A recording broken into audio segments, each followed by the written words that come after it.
Welcome to Exclusive with Taghreed Hussein, coming to you from the British Embassy in Cairo, where we are holding a very important event entitled 150 Days to Go to COP27. What an important a global event, an event that is going to brand Egypt globally. Join us from the British Embassy in Cairo and more on this important event. I'm delighted that the UK and Egypt are working closely together as we move towards COP27. It's now 6 months since COP26, where under the UK stewardship, nearly 200 countries agreed the historic Glasgow Climate Pact. We now need nations to deliver on their commitments, and I look forward to COP27 being an implementation COP.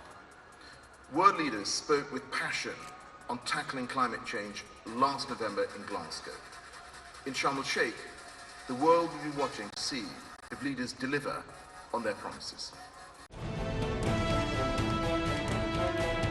150 days to go to COP27, and as Egypt welcomes the world and is pleased to host this important event in the fascinating Sharm el-Sheikh, preparing to leave its mark and lasting legacy on the global agenda to fight climate change and also address its impacts, hence came the British Embassy in Cairo, hosting 150 days to go to COP27, celebrating Egypt and the UK Green Partnership. The opening remarks were delivered by His Excellency Gareth Bailey, the British Ambassador to Cairo, sharing a number of announcements and also stressing on the importance and the sense of keenness on working together to ensure that COP27 is a great success.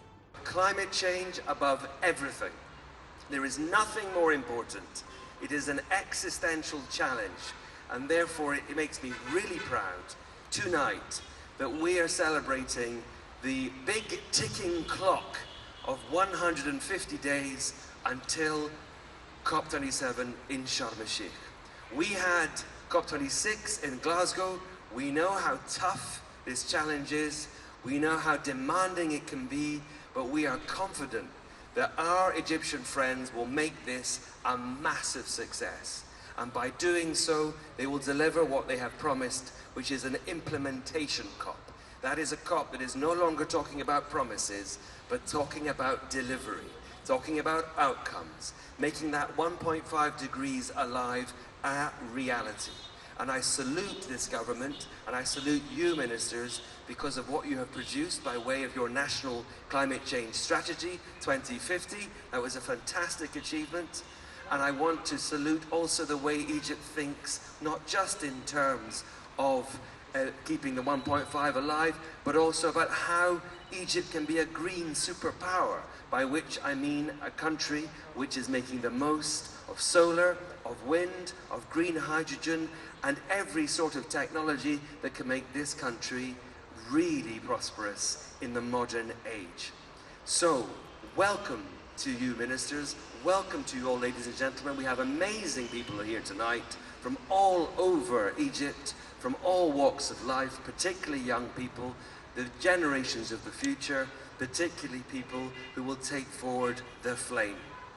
We are really honored to have with us His Excellency Ambassador Gareth Bailey, Ambassador of Britain, British Ambassador to Egypt. Your Excellency, talking COP27, 150 days to go, with a sense of partnership and a bond both way between both countries. Exactly, Taghreed. My embassy is here as a partner to Egypt. And Egypt's biggest mission this year is a global event, the biggest global event you can do, and that is COP27. And we had COP26 last year. We know how it feels, and we are here to be Egypt's friend, partner, supporter, above all, strategic companion for this mission ahead, because Egypt can be a green superpower. That is my firm belief. Not just making the world a better place on climate change, but also making the world a greener place in renewable energy. So we're here to help. A very important and a noble objective, and a sense of partnership, and a very distinctive bond of friendship between both countries. Congratulations on Her Majesty's Platinum Jubilee birthday. That was fantastic and fabulous, and also fostered relations on the level of people to people. It really did. It was a wonderful occasion. We always ask ourselves, why do we have embassies? Why do countries come together? We had thousands of people on this lawn a couple of nights ago, and they were celebrating 70 years of Her Majesty the Queen, and I was celebrating the relationship we have between our two countries. What an amazing, amazing opportunity we have here. It was really amazing. Congratulations, and looking forward for more. Thank you. Challenge facing us all, governments, businesses, finance, wider society. And it will show that we are solving this, but only by collaborating. And in the months to come, I'll be working closely with my Egyptian counterpart, Dr. Mahmoud Mohidin, and hundreds of Marrakesh partners to ensure that COP27 delivers real, tangible progress in the race to zero and the race to resilience, by delivering concrete actions towards specific, measurable 2030 breakthroughs. Addressing the event, His Excellency Dr. Khaled Abdel Ghaffar, Minister of Higher Education and Scientific Research, outlined the necessity of cooperation to confront climate change issues, noting that Egypt, by hosting the COP27 Conference of Parties, it received the flag from the city of Glasgow to play a very important role in preserving the planet, and that the country aspires COP27 will result in decisive measures to achieve a better tomorrow for the future generations. It's a great pleasure for me to talk in front of you tonight in just a few days after celebrating the World Environment Day, a day that reminds us all with humans as we stand united in the face of what we consider the biggest threat to the existence of all living species, which is climate change. When God created our planet, He did so with flawless precision and unique formula in order to nature that should never be broken. He also, out of all species, put us as humans in charge of sustainability and quality of life. For hundreds of years, the earth was not really well taken care of, impacting every single aspect of our modern life, leading us to a dark tunnel of destruction to our mother nature. But then we saw some hope last year when world's leaders decided to convene in Glasgow in COP26, highlighting what seems to me as a roadmap that we as humans must respect and follow. Egypt made a decision not to be just an observer, but to play an active role to preserve and save our planet from the imminent threat. We decided to take the baton from Glasgow and move on by hosting COP27, through which we have better aspiration for more efficient and decisive measures to rescue the climate. I can assure you that our gathering today, the 150 days to go, there's a lot of consciousness that I'd love to highlight. First, we are here at the COP26 and COP27 countries to celebrate the green partnership and climate space, which is for me a message to all mankind that we should be united through sharing all available resources, that we have to act fast. Moreover, we all recognize the British Council as an esteemed educational and cultural organization, providing awareness that address with UN FCC Articles 5 and 6, which encourages providing all necessary educational training and research throughout their program. We're really honored to have with us here on Nile TV International His Excellency Minister of Higher Education, Professor Dr. Khaled Abdel Ghaffar. Your Excellency, thank you so much for joining Nile TV International. Always a pleasure, and it has been, under the leadership of His Excellency President Sisi, the whole country is working on a very important event that is going to brand Egypt globally. Today, while talking on the sidelines of 150 days to go to COP27, what does we have in store? I think it's a great challenge for Egypt because we're talking about a huge event, which is the COP27, coming after Glasgow with a lot of achievements back then. And then everybody is looking forward for Egypt and the organization that Egypt will have to do in Sharm el-Sheikh. We expect a lot of attendees from different parts of the world, head of states from all over the world to come. We are very well prepared for that action to happen in November. I think the president is very much, as you mentioned, very much in following up all the steps. We have a huge committee headed by the Prime Minister to follow up all the fine details. As we speak now, people are going to Sharm el-Sheikh, started working on the ground. At this moment, we were talking in the cabinet this morning about the value of having all the cars ready to be operated by electric cars and gas cars, and, you know, so everybody is quite excited about what's going to happen. This is from the side of preparation, but from the other side, all ministers are working to their files. As a Minister of Higher Education and Scientific Research, we've developed a committee, high committee, to start training, a lot of training in universities and research centers for students and for staff, so that they will be well prepared as far as knowledge and awareness about the importance of climate change. And we're doing the same thing for the health sector as well, because there is a lot of action related to the health and how health affects the climate change and how climate change affects the health of everybody. So there is a lot of action going on, and I think 150 days to go. We need to start counting down from now on a daily basis to be well prepared, and I'm sure that Egypt will do something fascinating that nobody else will imagine that we can do that. Definitely, Egypt will do something amazing, and we're really looking forward to the COP27, looking forward also to the inauguration of GEM. Egypt is investing today in the human being and in the human capital. We are a country that believes in science and honors scientists and scientific research. Scientific research and investment in climate change and the future prospects for our country, while we are going green, going smart, and digitized as well. We already did that as regards to all the funding agencies in the Academy of Science and also the all funding of research related to climate change. And we already announced for different calls for researchers all over the country, and even with in association with other partners from Egyptian scientists living abroad.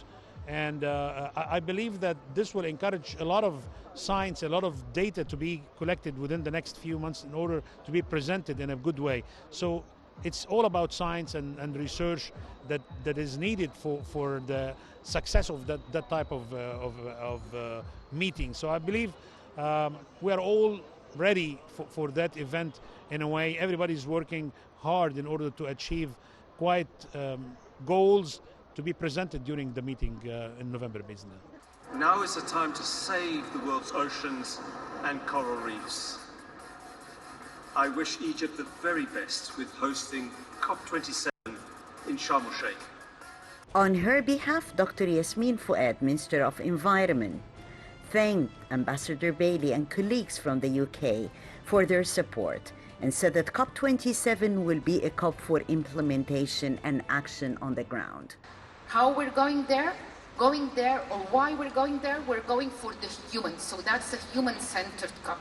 And then for who we're going to that COP, an inclusive COP would mean everyone will be there. Scientists, academic, youth, women, civil society, governments and parties to the convention. But guess what? We're getting the culture, the musicians, we're having a fashion show from the recycle, we're having art that can change climate change, we're having everyone. And that was very important for us. Having a COP does not mean that we delink between the formal part of a COP, which is the blue zone, and a green zone which takes other stakeholders. They are all part of that, and Egypt was very keen to have everyone in one place. Finally, our selection of the non-formal negotiation tracks put science and human at the center of that. We have a gender day, a youth day, a civil society, a finance, agriculture and food security as at the heart of that, sustainable cities and decarbonization. And finally, we have solutions. We're bringing solutions on the ground in the COP to show the future generations that we're not putting words. Here are the solutions we need to replicate and upscale. It's very interesting journey and a very challenging one in a year that the world is facing food security, energy prices, coming out of the pandemic. However, Egypt is up to that challenge, a challenge that the whole government is being responsible for under the supervision of the Prime Minister with a higher committee. Where we're going, physically we're going to Sharm el-Sheikh, but where means that we are going to have a COP that is for action, a COP for implementation, a COP that is not for word. How we're going to do that? We're doing that by having different thematic days that is of a concern for human beings, regardless of those human beings on the planet Earth. And how that would be done? That would be done by the science. So in that COP, we will find topics such as food, water, gender, youth, civil society, transport, citizen buildings. All those are related to our life, and that will be an integral part of the COP with actual solution. Why we're doing that? For two things. We're fully aware that climate change is definitely threatening our humanity on Earth, and we only have a one Earth. And Egypt, because of its commitment not only to the international commitment under the Paris Agreement, but its commitment with a president who's aware that for a peace to be in this world, we have to save our humanity. And climate change is a threat, and we have all to work together in a spirit of solidarity to face that fight and that challenge, and we will be up to that. The event wrapped up with a panel discussion as the Earth's clock is ticking, and we need to take action now, emphasized His Excellency Ambassador Bailey. Simply put, private sector wants no bureaucratic impediments. They want to be able to do business quickly and easily and without having to take too much time in getting clearances. So all around the world there will be a premium on having a wide open window for investors to come in. And thirdly, quite obviously, there needs to be a premium, there needs to be an incentive. The private sector is selfish. This is not some sort of NGO idea or philanthropy. There is therefore going to be a premium on private sector being offered some sort of incentive to get into the market, but not an incentive that they keep forever, but an incentive to be first mover. The next question is for the Minister. You have recently launched Egypt's climate strategy for 2050. You gave an extremely empowering speech just now. What's your message to the world from that strategy? Very important to say that tackling the way we develop the strategy is that tackling climate change cannot focus only on mitigation and adaptation. Climate is a threat to humanity on Earth. It's a threat to every single development process in a country, whether that is a developed or a developing country. So having a strategy like that would simply mean an integrated, comprehensive, participatory process able to be implemented on the ground. And that's the Egyptian national strategy. The message is, if we were able to do it even until 2050 through that wide stakeholder approach, any country can do it, and it will assure and accelerate the process of any government to mainstream climate in the development process, because that's a good learning exercise. Myself and young people from across the UK and around the world have the pleasure of being engaged in the COP26 process. I'm sending you my best wishes to continue that work, the vital engagement of civil society at COP27. That was just a glimpse of that important event that was held at the British Embassy here in Cairo, entitled 150 Days to Go to COP27. COP27 is a significant event that is branding Egypt globally, a very important event that is going to attract many visitors to the country, and also that is going to divert world attention and the main headlines of the news to our beloved country, the mother of the world, to Egypt. Join us once again here on Exclusive, and more updates on COP27 coming your way.